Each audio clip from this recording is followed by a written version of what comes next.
you touched on AI and the staggering amount of investment that we're going to see just with the big four companies that you mentioned. And if we think about who are going, because there is some talk about whether or not those companies are going to get a return on that CapEx expenditure, which is probably a longer, medium term risk. But then, of course, you know, who are going to be the major beneficiaries of AI? And we talk about the so-called picks and shovels type companies, your NVIDIAs and your TSMCs. Could you talk a little bit about the disruption, which you sort of already have, but perhaps with a little bit of a focus on some of the deflationary pressures and the continued dominance of the hyperscalers and those benefiting from the significant AI spend? Yeah, absolutely, Eugene. You've hit the nail on the head. This is the debate in financial markets at the moment. We've just outlined that these four companies are going to spend a staggering amount of money, $650 billion on capital spending this calendar year. And we've also just highlighted you have the beneficiaries of that spending. So, the so-called picks and shovels companies. And my long-standing love affair with the magnificent one, which of course is NVIDIA. And by the way, if I may just say this briefly, Eugene, happy birthday, Jensen Huang. It's Jensen Huang's birthday today. One of the greatest entrepreneurs and innovators of any generation, remarkable individual. And I could go on and on about his life history, which is a truly remarkable one. But anyway, he's a game changer. He's one of those individuals that will shape and define the technological landscape. And as you know, Eugene, you and I have had many, many, many, many conversations about the technological transformation that we're all living in right now. Everyone listening to this needs to understand that AI is going to change all our lives. This is one of those hinge points, those inflection points, one of those crossroads in history. And AI will shape and define the technological, economic, and even socioeconomic landscape in the years ahead. My new favorite expression, if I can just share it with everyone, Eugene, my new favorite expression, and I'm saying this to everyone I meet, even the lady that I go and visit in the post office in my little remote village. And I've said this to her: artificial intelligence will make exceptional people even more exceptional. And it will make truly exceptional people even more truly exceptional.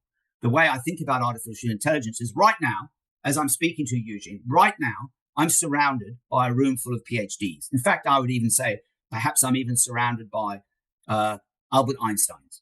So the fact of the matter is AI enables someone like me to have a meaningful, deep conversation with the best experts in the world in whatever topic or theme that I'd like to discuss with them. And this is transformative, but it's also highly disruptive. I wrote my recent report was entitled The Mother of All Disruptions. I gave my first speech of the year yesterday, and it was entitled The Mother of All Disruptions. And so we need to get our head around this. There's going to be winners. There are going to be losers.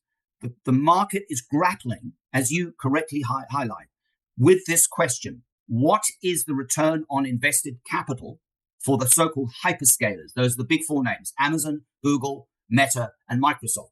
Because when you spend that amount of money, surely the question should be, when are you going to get a return on that investment? And now what these companies are effectively doing, Eugene, they are building a giant brain. Think of AI as a brain which every person on the planet has access to. It's crazy when you think about it. There's over 8 billion people in the world. Wherever you are in the world, you could be in the remote village in Africa or the Amazon, as long as you've got Elon Musk's Starlink, you can have access to a room full of Albert Einsteins, or at least a room full of PhDs. It's phenomenal. And the risk is, of course, of the displacement in the jobs market. But the bottom line is these massive hyperscalers are investing in creating this giant brain, which everyone, wherever they are, right now on my screen, right next to me where I'm speaking, number of models. And by the way, always update to the latest model.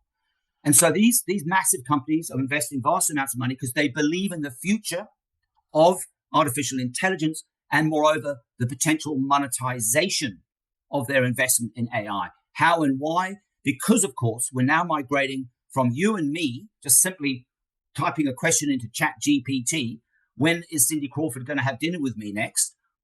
That's the kind of you and I stuff. The companies, institutions, the military, enterprises around the world are now basically employing agentic tools. And just in the last couple of weeks, we've seen some extraordinary breakthroughs and innovations from Anthropic, which is one of the models. And these companies, all enterprises, every enterprise is going to have to implement and employ AI in their workflows, in their processes, and in their businesses.